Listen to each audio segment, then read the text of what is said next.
Hello, everyone, and welcome to episode 142 of Sold with Updike Pugh. I'm Jeff Updike. I'm Weston Pugh, and we have a great show today. We really do. Two amazing houses, townhomes, that are in the heart of Oaklawn, which are great, and each one unique in their own right. Very much so. They're both townhome styles. One's a condo, one's a townhome, one's 2-story, one's 4-story. There's just some really unique differences between the two, but they're both super cool properties. Yep, and in the second half, what we're going to do is begin to have a dialogue about the differences in historic, PDs, and conservation neighborhoods, just to give you a little more information as we begin talking more about those neighborhoods as we come across them. Yes, we are. Excellent. Yes, we are. All right. So this week kind of sounds like second verse, same as the first. It does, doesn't it? This way, like we were talking a couple of weeks ago, how we went through like the third week of June, and it was just crickets with phones and with like new people calling, and then we got to that last week of June, and I mean the wheels just ran off the wagon. I think we had 6 new listings in that 1 week. Yep. So that's a lot of buyers to add into the back this week. It's about marketing all of those listings that we brought on last week. We're going to do that with these two this week. So that's true. Stay tuned. That's true. And then the market. Market watch. How's that going? It's really, the market is really very stable right now. You can see here comparing last week to this week, the new listings are about the same. The back on markets are about the same. The price decreases are about the same.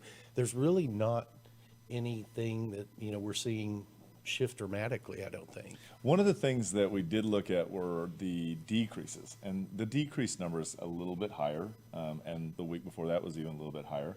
One of the things that we did notice is that people are using this coming soon to get an idea of where they are in the market.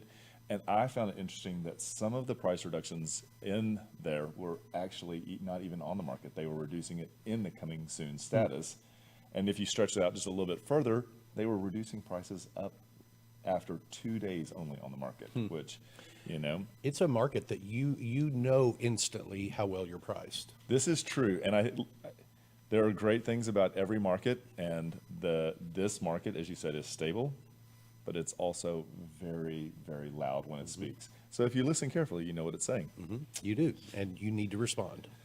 Yes, you do. Yeah, and it varies from property to property, because sometimes, I was talking to one of our new listing clients last night, and she was a little concerned that her place didn't have an offer on it the first 3 or 4 days it was on the market. And my response was, sometimes some property is a little bit slower to respond to the market, so let's wait a week, reevaluate at the end of a week, and then reevaluate at the end of 2 weeks. But while there's some property that you still get multiple offers on and you get under contract within 3 or 4 days, that it's almost like that's what the media wants to report about. It's what realtors want to talk about. So it sells ads. Yeah.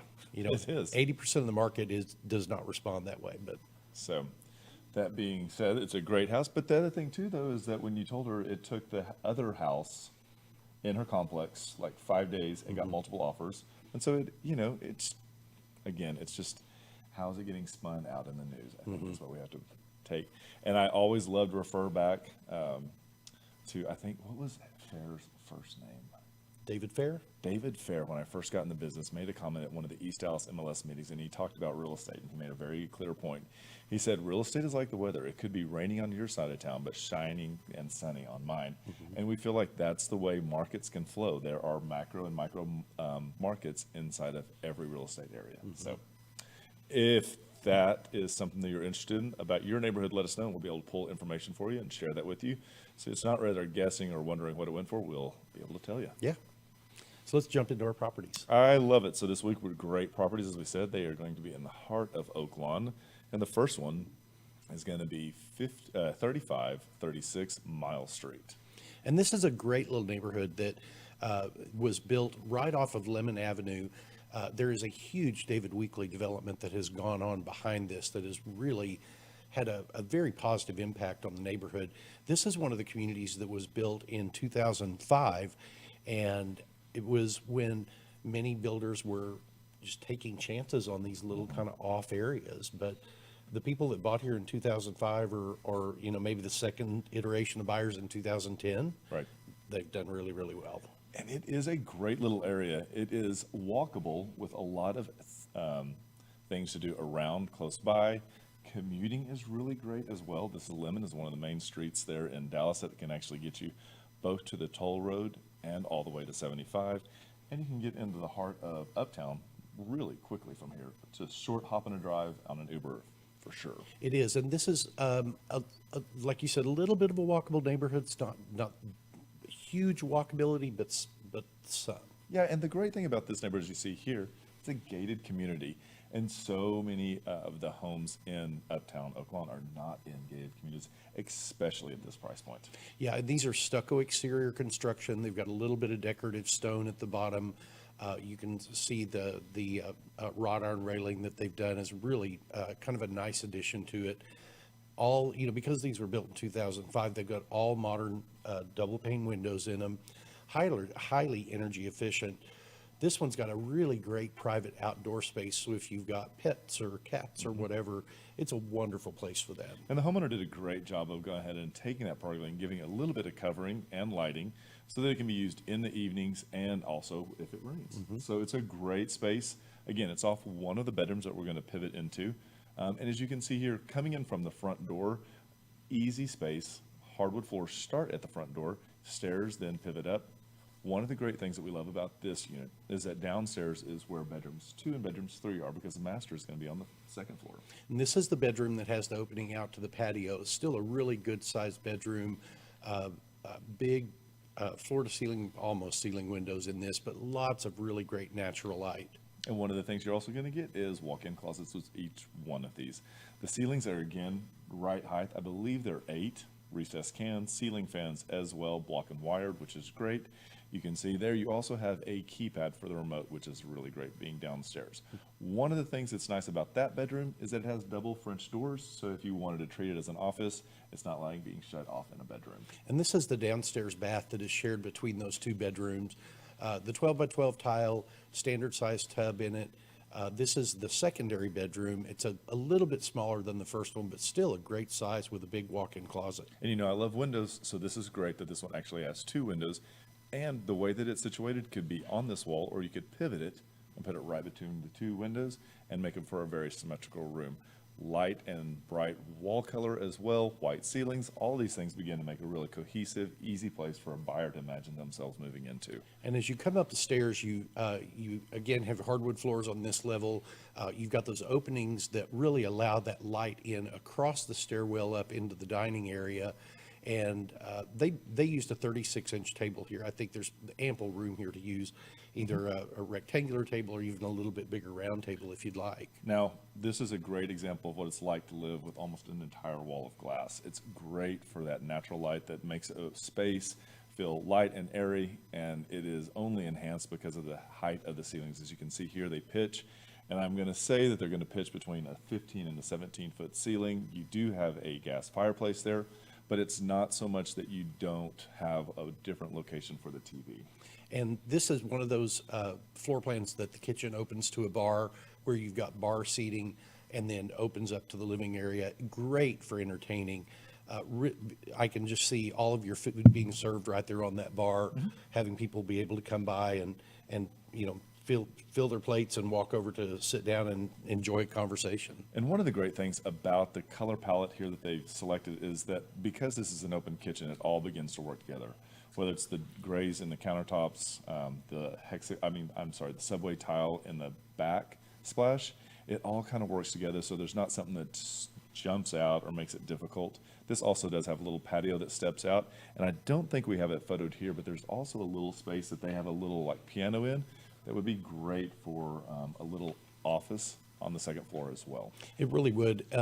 This is the powder room that's on that level right off of the kitchen that it just works out perfectly, and then that flows into this really great sized master bedroom with the big vaulted ceiling and the palladium window. You also have a little Juliet step out balcony right there, and again we see these ceilings that really rise up, make for really wonderful, and I hate to say it because I don't want it to be too much, but it is a spa-like bedroom. And I say that tongue-in-cheek because as we go into this master bathroom, their renovations are through the roof. They did such a good job with it and tried to make it what so many more people want today. I would agree. The bathrooms that were done with these in 2005 were done in a style that was very popular then. These owners have brought in the quartz countertops with the double undermount sinks, a huge walk-in shower, and I mean I can't emphasize the word huge enough. It's massive. It is the understatement. You can see here if that is a 4 foot by 4 foot window, you can see how big and how wide that bathroom is. Great mirror space, cabinet space, oil rub bronze throughout. It is a well-finished, well-thought-out bathroom. So 3536 Miles Street, it's a 3-bedroom, 2.5 bath, 2-car garage, built in 2003. It's about 1,700 square feet, and it's priced at $450,000. That brings it in about $261 a square foot. Yep. So in the comments, you'll be able to see a link that'll take you directly to that house. You'll be able to see the other pictures, go through the map as well. If this is something that you're interested, or there's a home in that area that you're interested in, let us know, and we'd be happy to make that showing a possibility. We absolutely would. So what's our next property today? I used to have something to tap on. It's not here anymore. 4111 Newton, Unit 39. This is also around the corner from here, and I would say this takes us a little more towards Oaklawn, a little more towards the Highland Park area. It is a great subdivision that was built, I believe, in 2007, 2008. This is one of those neighborhoods that even in the great downturn that we experienced, this neighborhood sold out. And it was because of the way that they thought out both the way that the neighborhood flows, the complex flows, and the actual fit and finish of each one of the units from the exterior to the interior. And there's some really great restaurants. One of my favorite restaurants in the world, Albernays, is right down the street from this. You've got some really good high-end restaurants like that. You've got restaurants like Carbone. There are Sachet just came in, or it's been there for a while, and it's amazing as well. You've got Lucky's, which you can walk to and have breakfast. It's really one end of the spectrum to the other when it comes to food over there. That's a great way to put it. And the other thing too is because it is off back in the neighborhood, but still has great access to Wycliffe and Avondale, you don't feel like you're in a high traffic area. You don't feel like it's a highly dense area, but it is great because walking at night is amazing. So here we are, 4111 Newton Avenue, number 39. And these are great block style construction. They have a wonderful combination of the block. They have a metal frame doors, which I think kind of add another little layer of feeling to how you walk up to these. The outside continues with some brick, and then it's also got some stucco on some parts of the building. Yep, and it's great. This unit was just repainted, and I believe the color is called White Duck. It is amazing. It works perfectly with the trim, with the grout in the kitchen, and as you see here, it is light and bright. So if you're looking for something that is move-in ready, this is definitely something you need to check out. They really are. You've got engineered wood floors in this. I believe these are 10-foot ceilings, if I'm not mistaken. So you really feel like you've got a lot more room than probably what you have to care for there. It just gives you the vibe and the feel that you've got a lot of space. And some great step-out space off of the dining room right here. This is on one end of the space. And again, it's covered. It's got the nice railing that's not too ornate. ties really well with the architecture of this. This is an open floor plan. As you can see, it's set up right now where it has the dining room on one end and transitions into the living room. There also is an eat-in bar there through the kitchen, and it's just easy. I love that this has a very easy focal point. So many times the TV gets kind of an afterthought. This one is an easy location. It really is. And there's, she only uses 2 bar stools here in this one, but there's plenty of room for more. The kitchen is done very, very nicely with the wood cabinetry, the quartz countertops, undermount sink. You have this really cool stainless steel appliance package. And I love that you have this south-facing window right there in the kitchen, which gives you this really great crepe myrtle with color in spring. Absolutely. And one of the funny things about this is that plants grow everywhere in this one. So wherever you set them, there's plenty of light. You can see here we have a beautiful symmetrical kitchen. I'm a sucker for those. I love it on the L as well. This is a kitchen that more than one person could cook in, which is ideal. And also, it has gas. How many units have gas? It's not that many, so we want to point that out. Yep, that is especially in condos. Especially. And this is another, that was the half bath there. And as you continue and go up the stairs, that's where we're going to find both of the bedrooms, laundry room, and some really cool cleaning product storage that they have in this one. Yep. Again, we're going to look here. We've got windows, we've got blinds. Everything is moving ready. You can't see it here, but there also is a ceiling fan that it is block and wired. Can lights as well.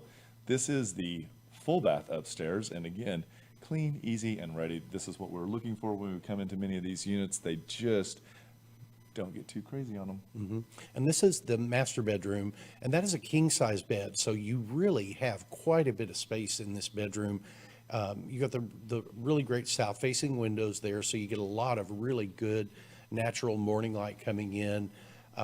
This bed, I don't think we get to see it, but the closets in this are just amazing. They're 2 double-door walk-in closets that are connected. And one of the calling cards in this complex are large bathrooms.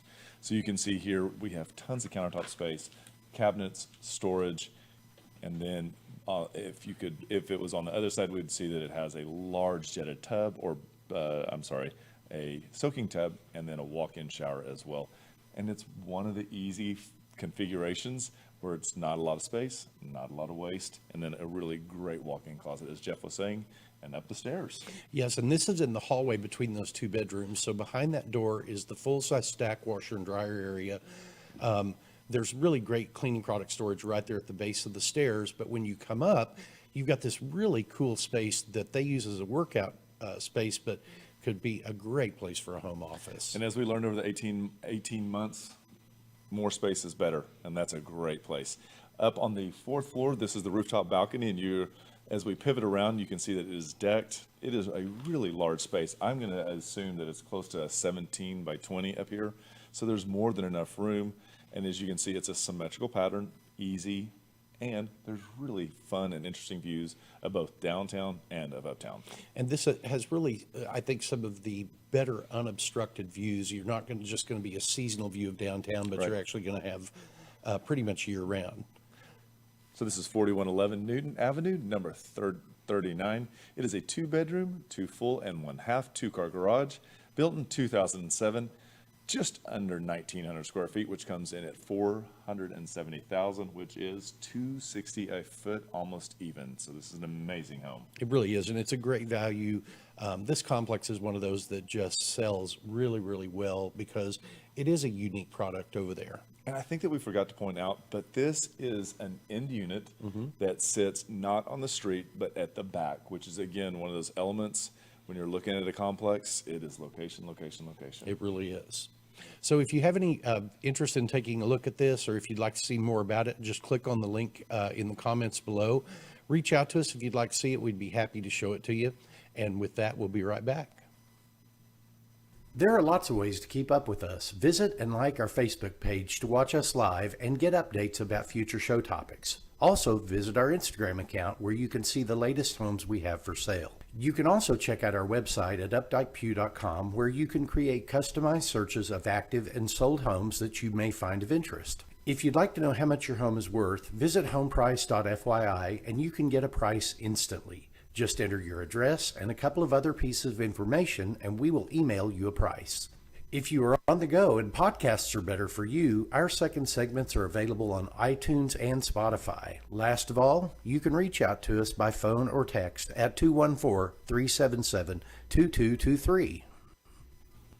And welcome back to the second segment of episode 142 of Sold with Updike. Pugh, what are we going to talk about?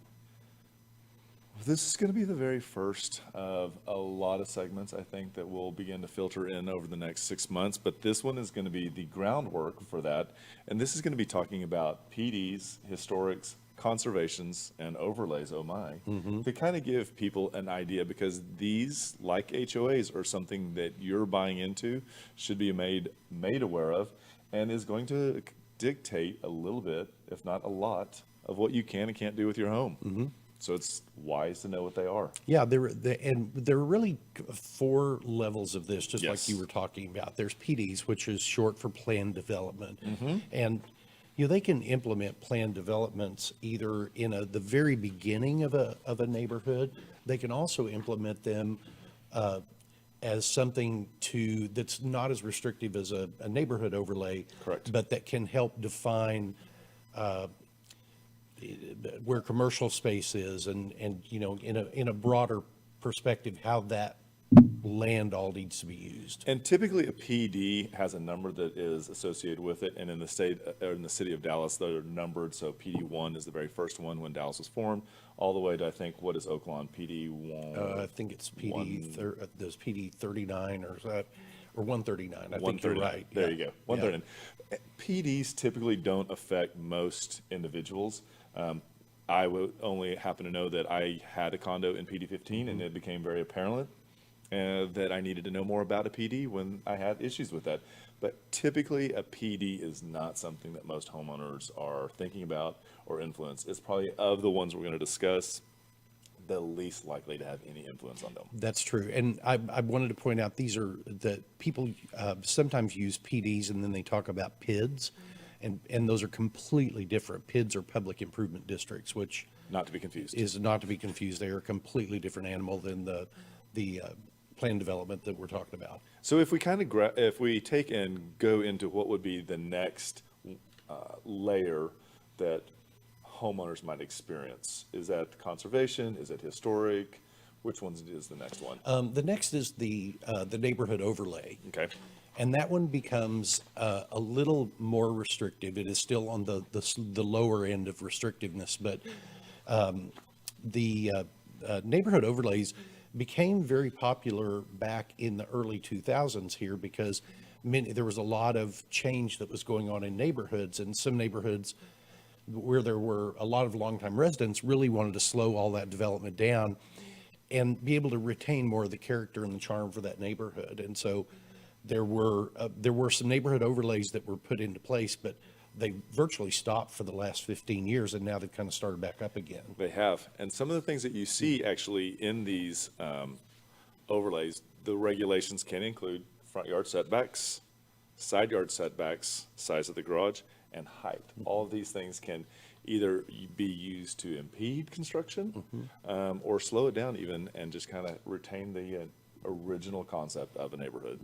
And this process can take years for it to happen. They do get fast tracked sometimes when there is a large percentage of people within the neighborhood overlay that want this. Like if you get 75% of the houses in that neighborhood that want it to move forward, it moves forward at a much faster pace than it does if you've got less than 75% of the owners in that neighborhood that want it to happen. And as I said, I am affected by a PD, and not many are. And I think you have something of an overlay that's trying to bubble up in your neighborhood. Yeah, we do. I live on the Bird Streets, which is right off of Inwood and Mockingbird, and our big neighborhood is called North Park Elm Thicket. That is kind of the name that was designated there many years ago. And a group of the neighborhoods that are more in the western part of the neighborhood have seen many of their neighbors' houses be torn down, and a really different home be built next door to them. And so they have stepped up, and they've gotten the process has started. I think we've had I think we've had 6 or 7 meetings with the city planners about what kind of restrictions that you were talking about would be put into place. And it will probably take, I'm guessing it's probably going to be probably a 2-year project for this to even come to the point where it could be voted upon. Interesting. Yeah. So the next one that we're going to mention is going to be a conservation district. Conservation districts are a little bit different in the fact that they take things just a hair further, don't they? Yes, they do. Conservation districts, like the house we talked about last week that was on Morningside, is in a conservation district.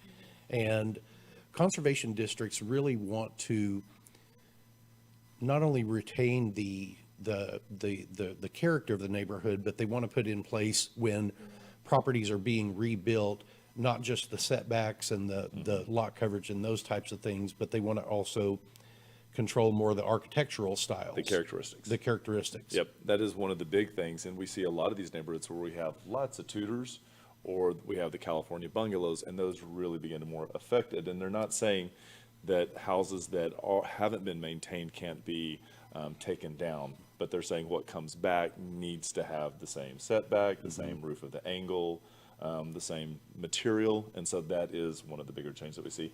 And a lot of times these are typically in Oaklawn, Oak Cliff, and East Dallas. So, very interesting. Yeah. And the last one that we're going to talk about today are the historic districts.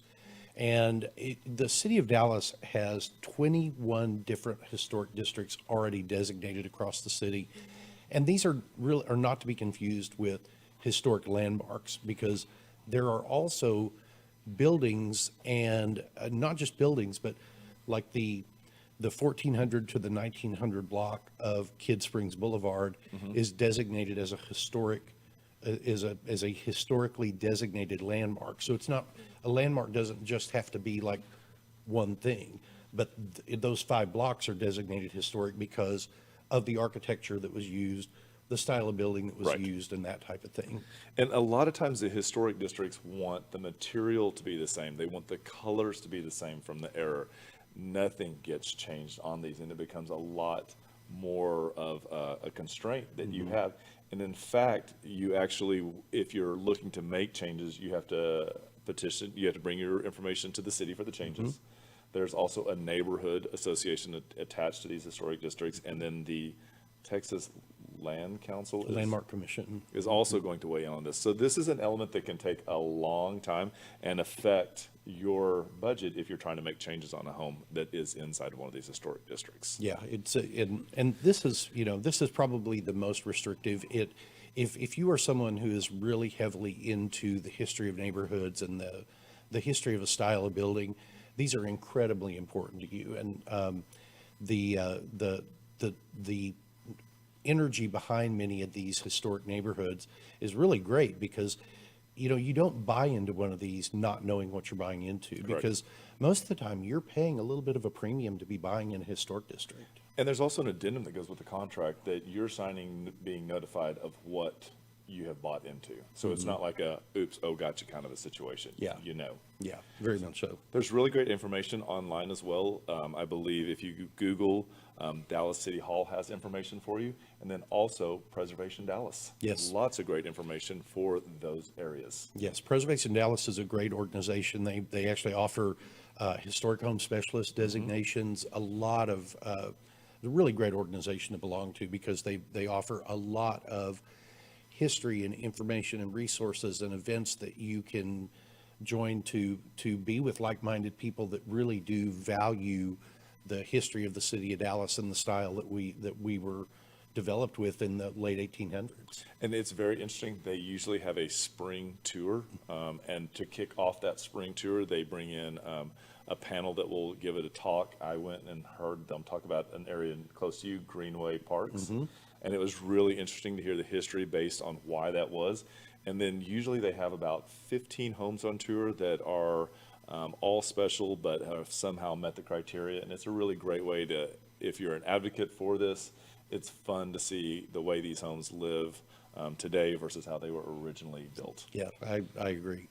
So, as Weston said earlier, over the next several episodes, we're going to start narrowing in on some of the historic neighborhoods and some of the conservation districts and some of the neighborhood overlays in the city of Dallas, just to help you learn a little bit more in detail about each one of those neighborhoods. Yep. Well, thank you so much for tuning in. We hope you enjoyed this week's episode of Sold with Updike Pugh. If there's information that you'd like us to touch on, neighborhoods we'd like to talk about, let us know. We'd be happy to make that happen. And just remember, we want to be your realtors for life.